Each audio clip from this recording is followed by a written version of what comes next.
बिस्मिल्लाहिर्रहमानिर्रहीम। अस्सलाम वालेकुम। उम्मीद है आप सब खैरियत से होंगे और पीपीएससी की प्रिपरेशन कर रहे होंगे। तो एमसीक्यू सीरीज़ की थर्ड वीडियो के साथ आज हम प्रोसीड करते हैं और इसमें दो मेन डिमांड्स को फुलफ़िल किया है मैंने, जो हमारे कमेंट्स के अंदर आई लास्ट टू वीडियोज़ के अंदर। एक डिमांड ये थी कि नंबर ऑफ़ एमसीक्यूज़ को इंक्रीज़ किया जाए, तो 5 की जगह 10 एमसीक्यूज़ आज की वीडियो में है। और सेकंड वन एक कमेंट आया था कि आपने कंजर्वेटिव डेंटिस्ट्री या ऑपरेटिव डेंटिस्ट्री के 5 एमसीक्यू शेयर कर चुके हैं और एंडो के भी 5 कर चुके हैं, तो प्रोस्थोडोंटिस्ट से कुछ एमसीक्यू शेयर हों। तो आज की वीडियो में जो तमाम एमसीक्यूज हैं वो प्रोस्थो के हैं। नंबर 1 एमसीक्यूज हम देख लेते हैं आज की वीडियो का, जो कि बेसिकली हमारी सीरीज का 11th एमसीक्यूज है। The most important benefit of an over denture that is a root retained denture is. तो इसमें डिफरेंट ऑप्शन आपके सामने हैं। नंबर ए पर है the psychological comfort of avoiding tooth loss. Number B पर है the continuous functional feedback for the neuromuscular system from proprioceptors in the periodontal membrane. C option है the preservation of the alveolar ridge. Number D में improve denture support and stability. और E option है increased retention of the denture. Correct answer इसका होगा the preservation of the alveolar ridge. इसकी कुछ explanation दी हुई है सामने स्क्रीन पर, तो वो आप पढ़ सकते हैं। कोई चीज़ उसमें से पूछनी हो तो फिर उसमें आप कमेंट्स कीजिएगा, इसको हम मज़ीद भी डिस्कस कर लेंगे। Next MCQs number 12 of the series. The primary indicator of the accuracy of border molding is. आपको पता है कि बॉर्डर मोल्डिंग एक फिनोमिना है, एक स्टेज है कंप्लीट डेंचर में। तो इसके लिए प्राइमरी इंडिकेटर क्या होगा इसकी एक्यूरेसी के लिए? नंबर ए ऑप्शन में क्या आता है? Adequate coverage of tray borders with the material used for the border moulding. B option में आता है uniformly thick borders of the periphery. C1 contours of the periphery similar to the final denture form, and the D option is stability and lack of displacement of the tray in the mouth. इसका correct option हम देखते हैं। Correct one is the last option, option number D, stability and lack of displacement of the tray in the mouth. This is the main indicator for the accuracy of the border molding process. तो इसके लिए भी explanation साथ में दी गई है, इसको आप स्टडी कर लें। कोई चीज़ इसमें से पूछना चाहें तो वो हम डिस्कस कर लेंगे। इसमें मैंने कोशिश की है कि शॉर्ट फॉर्म के अंदर तमाम एमसीक्यूज़ के जो ऑप्शंस हैं उनकी कुछ ना कुछ एक्सप्लेनेशन दी जाए ताकि आपको बेहतर तरीके से उसकी अंडरस्टैंडिंग हो सके। MCQs number 3 of the video and 13 of the series क्या कहता है? You are in the process of making a complete maxillary denture. हम अपर डेंचर बना रहे हैं या मैक्सिलरी डेंचर बना रहे हैं। Which of the following structures will be the primary support area? ये प्राइमरी सपोर्ट एरिया या प्राइमरी लोड बेयरिंग एरिया इसको कहते हैं। तो इसका कौन सा होगा? ऑप्शंस में हमारे पास रेजिडुअल रिज भी है, पैलेटल रुगाई, इंसिसिव पेपिला, मैक्सिलरी ट्यूबरोसिटी है और बक्कल वेस्टिब्यूल है। तो करेक्ट ऑप्शन क्या है? The correct option is the residual ridges. They are the primary load bearing area for the maxillary denture. और इसमें जो एक्सप्लेनेशन दी गई है उसमें साथ में फर्स्ट ऑफ ऑल मेंशन कर दिया है कि जैसे हमने प्राइमरी ये देख लिया, तो सेकेंडरी लोड बेयरिंग एरिया या secondary support areas maxillary complete में क्या आएंगे? पैलेटल रुगाई, जो कि ऑप्शन बी थी इसमें बेसिकली। तो उस लिहाज से यहाँ से भी एमसीक्यूज बन सकता है। फर्दर मोर मैंडिबुलर आर्च के अंदर जो प्राइमरी सपोर्टिंग एरिया है वो बकल शेल्फ है। मजीद आप इसकी पढ़ सकते हैं एक्सप्लेनेशन। और सेकेंडरी पेरिफेरल सील एरिया जो है वो मैंडिबुलर कंप्लीट नेचर में एंटीरियर लिंगुअल बॉर्डर है। इसको पढ़ लीजिए, कोई चीज़ डिस्कस करनी हो तो हम कर लेंगे।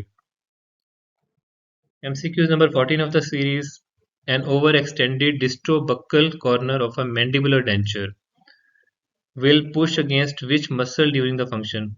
हमारे पास ओवर एक्सटेंडेड डिस्टोबक्कल कॉर्नर है एक डेंचर का, और वो किस मसल को पुश कर रहा है ये हमने देखना है। ऑप्शंस में हमारे पास जाइगोमेटिकस मसल है, ऑर्बिकुलरिस ऑरिस है, टेम्पोरेलिस है and masseter muscle.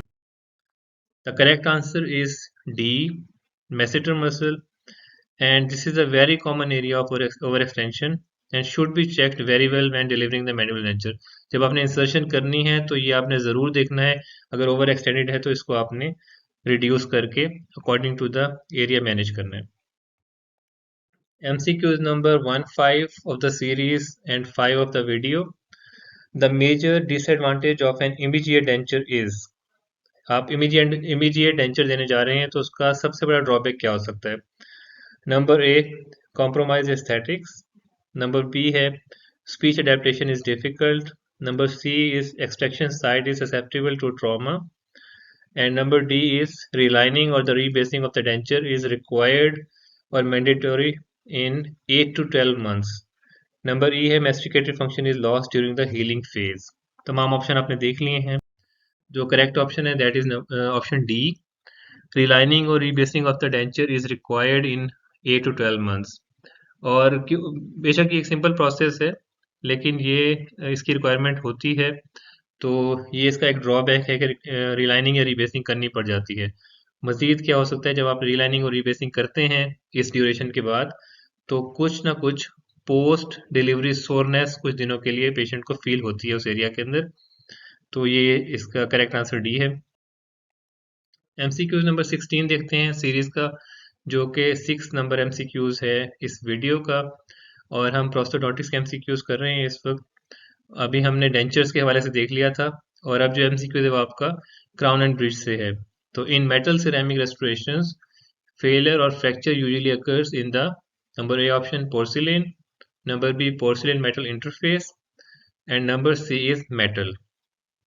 The correct option is porcelain.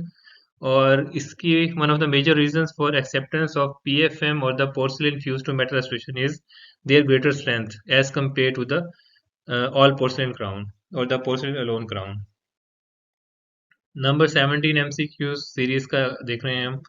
The endodontically treated teeth that have been restored with a cast, post and core followed by the crown are subjected to high incidence of number 1 और number A option है हमारे पास periodontal disease, B option में recurrent caries है, C में vertical root fracture है, and the D option is the need for an apicectomy. और जैसा कि हम ऊपर देख चुके हैं कि रूट केनाल ट्रीटेड टूथ है और उसमें हमारे पास रेस्टोरेशन वैसे पॉसिबल नहीं थी, कास्ट पोस्ट कोर किया गया, उस पर फिर क्राउन हमने प्लेस कर दिया.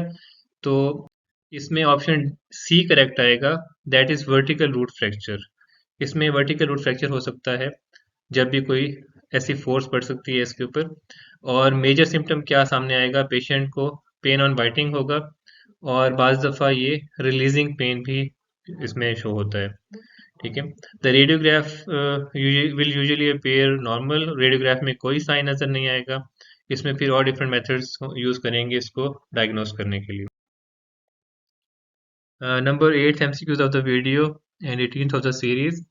The preparation for a full gold crown involves circumferential and occlusive reduction of which amount. तो इसमें हम देख रहे हैं कि हमने कितनी रिडक्शन करनी है सर्कमफेरेंशियली और ओक्लूजली कितना रिड्यूस करना है. फुल गोल्ड क्राउन हम बनाने जा रहे हैं, और ऑप्शन हमारे पास 4 ऑप्शन हैं. 0.5 to 1 mm, then 2 to 2.5 mm, 3 to 3.5 and 4 to 4.5, and the correct answer is 0.5 to 1 millimeter. This reduction is done to eliminate the undercuts and create space for the sufficient metal to ensure adequate strength of the crown.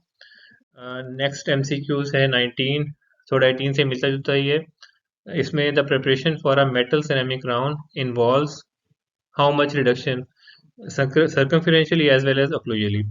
तो option हमारे पास फिर उस तरह से ही है. 0.5 to 1 है, 1 to 1.5 है, 1.5 से 2 है, एंड 2 to 2.5. ये बहुत इंपॉर्टेंट MCQs है. इसमें हम देखते हैं करेक्ट ऑप्शन हमारे पास सी है, जो कि 1.5 से 2 मिलीमीटर है. अब यहाँ पे समझने की बात क्या है कि हम मेटल सिरेमिक क्राउन बनाने जा रहे हैं, तो इस क्राउन के अंदर हमें एटलीस्ट 0.5 मिलीमीटर स्पेस चाहिए मेटल के लिए, और एटलीस्ट 1 मिलीमीटर चाहिए पोर्सिलेन के लिए, जो कि प्रेफरेबली 1.5 तक भी हम कर सकते हैं डिपेंडिंग अपॉन द कंडीशन, ताकि उसकी स्ट्रेंथ इंश्योर हो सके और एस्थेटिक्स भी इंश्योर कर सकें कि उतनी थिकनेस में हमारे पास पोर्सिलेन मटेरियल हो जो कि टूथ कलर से मैच करे. और इसमें अगर फंक्शनल कस्प हमारे पास आते हैं, ये सपोर्टिंग कस्प होते हैं, वहाँ पर हमें ज़्यादा रिडक्शन की जरूरत पड़ सकती है, जो कि 2 मिलीमीटर तक करनी पड़ सकती है. And the opposing walls should converge no more than 10 degrees. तो इसको मजीद आप देख लीजिएगा, कोई चीज़ में पूछनी है तो वो हम डिस्कस कर सकते हैं. लास्ट MCQs वीडियो का और 20th MCQs है सीरीज का. The ideal crown to root ratio of a tooth to be utilized as a bridge abutment is. आपने ब्रिज का अबटमेंट बनाना है तो क्राउन टू रूट रेशियो क्या होनी चाहिए आइडियली, ताकि वो सक्सेसफुल हो सके? 3:1, 2:1, 1:2 and 1:1. Correct option will be 1:2 crown to root ratio, and this high ratio is rarely achieved and a ratio of 2 to 3 is more realistic. तो आइडियली वही है, लेकिन रियलिस्टिकली इससे 2 to 3 बार दफ़ा हमें उस पर कॉम्प्रोमाइज़ करना पड़ता है। And a ratio of 1:1 is minimum acceptable ratio. तो ये भी एक एमसीक्यूज बन सकता है। तो आज के लिए इतना ही था। हमने ये 10 एमसीक्यूज देख लिए हैं। कोई चीज़ आप पूछना चाहते हैं तो वो कमेंट्स में ज़रूर लिख दीजिएगा। कोई चीज़ आप चाहते हैं कि मज़ीद बेहतर की जाए तो वो भी ज़रूर लिखिएगा। वीडियो अगर आपको पसंद आई है तो उसको लाइक कर दीजिए और अपने कोलीग्स के साथ, दोस्तों के साथ शेयर भी ज़रूर कर दीजिएगा। चैनल को सब्सक्राइब ज़रूर कर लें ताकि नेक्स्ट वीडियो का लिंक आप तक पहुंच जाए। Thank you very much. Good luck and अल्लाह हाफिज़।